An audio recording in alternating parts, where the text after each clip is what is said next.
សរុបព្រឹត្តិការណ៍កំពុងផ្ទុះការចាប់អារម្មណ៍ខ្លាំងនៅក្នុងបណ្ដាញសង្គម Facebook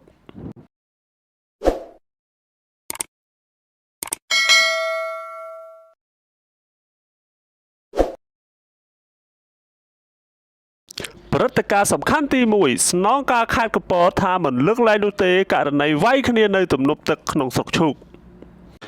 ពាក់ព័ន្ធជាមួយនឹងករណីវាយគ្នានៅទំនប់ទឹកនៅភូមិត្រពាំងបឹងឃុំត្រម៉ែងស្រុកឈូកដែលបានធ្វើការបង្ហោះការចែកចាយពេញបណ្ដាញសង្គមនោះស្រាប់តែនៅថ្ងៃទី30ខែឧសភាឆ្នាំ2025ស្នងការដ្ឋាននគរបាលខេត្តកំពតបានធ្វើការបង្ហោះសារដោយមានខ្លឹមសារបែបនេះថាហូបអីបានជាម្នាក់កាយយ៉ាងនេះនៅពេលដែលមកដល់ស្នងការដ្ឋាននឹងសួរក្រុមនេះឡើងវិញករណីវាយគ្នានៅទំនប់ទឹកភូមិត្រពាំងបឹងឃុំត្រម៉ែងស្រុកឈូកជាបឋមខាត់បាន6នាក់សូមការសរសើរដល់លោកអធិការស្រុកឈូកនិងសហការីទាំងអស់ជាក់ស្ដែងត្រូវយកតាំងពីម្សិលមិញតែដោយសារហួសម៉ោងរដ្ឋបាលករណីនេះគ្មានការលើកលែងនោះទេគឺកសាងសំណុំរឿងបញ្ជូនទៅតុលាការព្រោះថាគ្មានគ្រូបាអាចារ្យណាប្រដៅបានទៀតនោះទេមកមានចង់សាកភ្លើងព្រឹត្តិការណ៍សំខាន់ទី2ឯកឧត្តមជួននរិនដាក់បទបញ្ជាថ្មីពាក់ព័ន្ធនឹងរឿងកែច្នៃស៊ីម៉ាំងយានជំនិះគ្រប់ប្រភេទនៅថ្ងៃទី30ខែឧសភាឆ្នាំ2025នេះឯកឧត្តមស្នេហ៍ឯកជួននរិនអគ្គស្នងការរងនិងជាស្នងការនគរបាលរាជធានីភ្នំពេញបានធ្វើការបង្ហោះសារនៅលើគណនី Facebook ផ្លូវការរបស់ឯកឧត្តម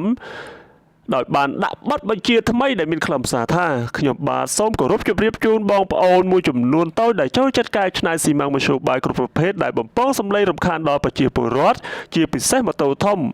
សូមបញ្ឈប់ចាប់ពីពេលនេះតទៅបាទខ្ញុំសង្ឃឹមយ៉ាងមុតមាំថាបងប្អូននឹងចូលរួមនៅការស្នើសុំខាងលើដោយភ្ញាក់រលឹកទាំងអស់គ្នាបាទតើលោកពុកអ្នកម៉ែបងប្អូនគាំទ្រទេបាទពាក់ព័ន្ធនឹងព្រឹត្តិការណ៍សំខាន់ទី3គឺ